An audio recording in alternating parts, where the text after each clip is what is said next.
भोपाल से प्रस्तुत हैं प्रादेशिक समाचार। नमस्कार, समाचारों के साथ मैं जितेंद्र रघुवंशी। पहले मुख्य समाचार।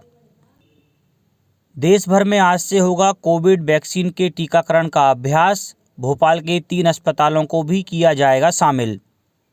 800 से ज़्यादा शिक्षाविदों ने केंद्र सरकार के प्रगतिशील कृषि कानूनों की सराहना। प्रदेश में अब तक 2,29,000 से ज़्यादा लोगों ने दी कोरोना को मात। कल मिले 780 नए मामले। और बाल मृत्यु दर में कमी लाने के लिए 11 जनवरी से चलेगा दस्तक अभियान। अब समाचार विस्तार से। स्वास्थ्य और परिवार कल्याण मंत्री डॉक्टर हर्षवर्धन ने कल दिल्ली में एक उच्च स्तरीय बैठक में आज से देश भर में शुरू होने जा रहे कोविड टीकाकरण अभ्यास की तैयारियों की समीक्षा की।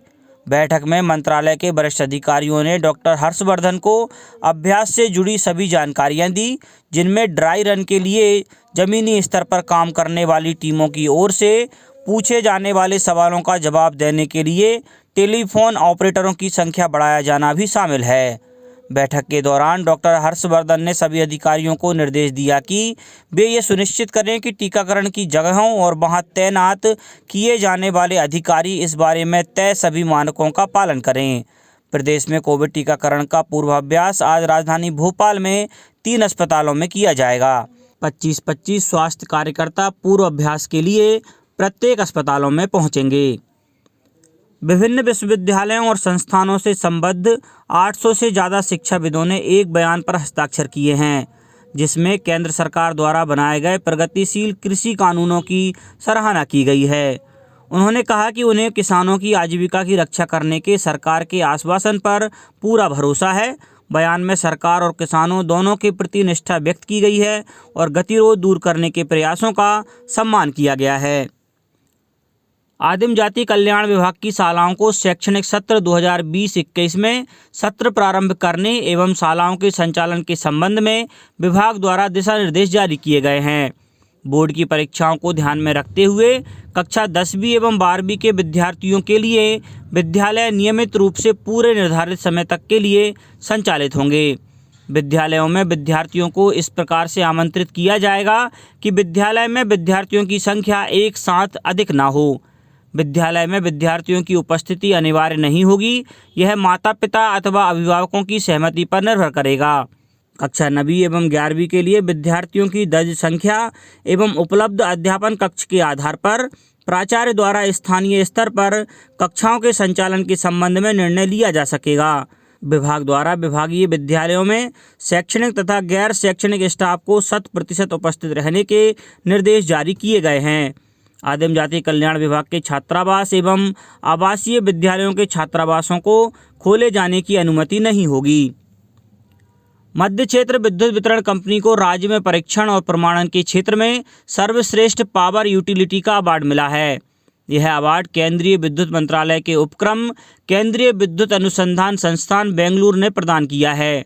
ऊर्जा मंत्री प्रद्युम्न सिंह तोमर ने मध्य क्षेत्र कंपनी के अधिकारियों और कर्मचारियों को इस उपलब्धि के लिए बधाई और शुभकामनाएं दी हैं।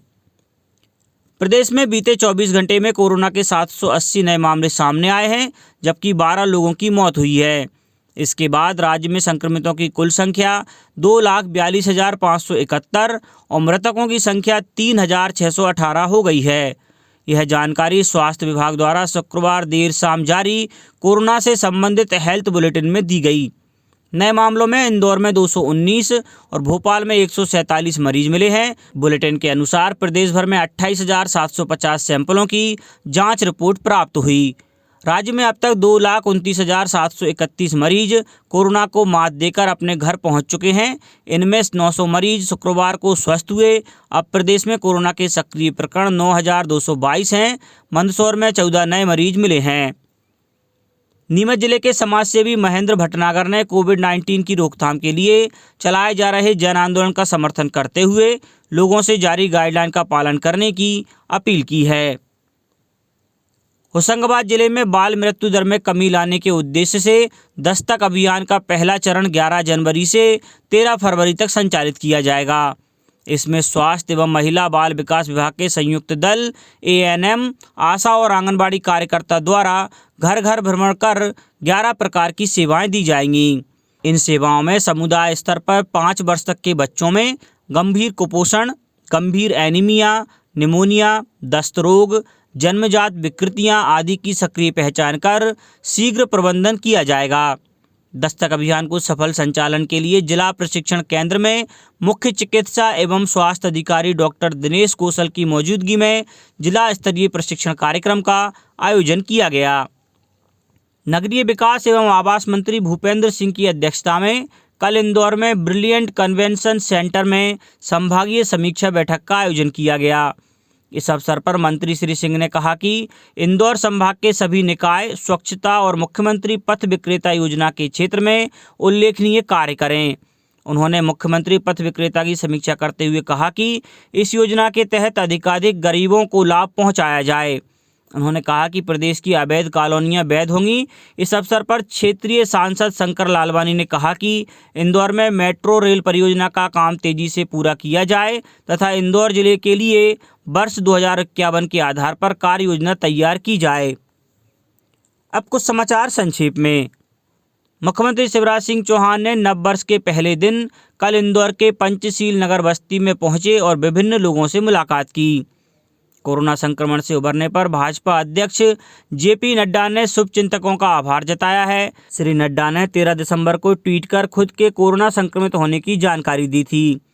गुना में कलेक्टर कुमार पुरुषोत्तम के निर्देशानुसार आबकारी विभाग द्वारा अवैध मदिरा के निर्माण, परिवहन एवं विक्रय पर नियंत्रण रखने के लिए निरंतर कार्यवाही की जा रही है। महिलाओं को आत्मनिर्भर बनाने के उद्देश्य से इंदौर में नंदा नगर स्थित औद्योगिक प्रशिक्षण संस्थान में हल्के वाहन चलाने का 30 दिवसीय निःशुल्क प्रशिक्षण कार्यक्रम आयोजित किया जा रहा है। और मंदसौर उप संचालक पशुपालन विभाग के अधिकारी ने बताया कि विभाग द्वारा पशुधन संजीवनी 1962 परियोजना के तहत ग्रामीण क्षेत्र के पशुपालकों को त्वरित घर पहुंच पशु चिकित्सा एवं कृत्रिम गर्भाधान सुविधा सशुल्क उपलब्ध कराई जा रही है।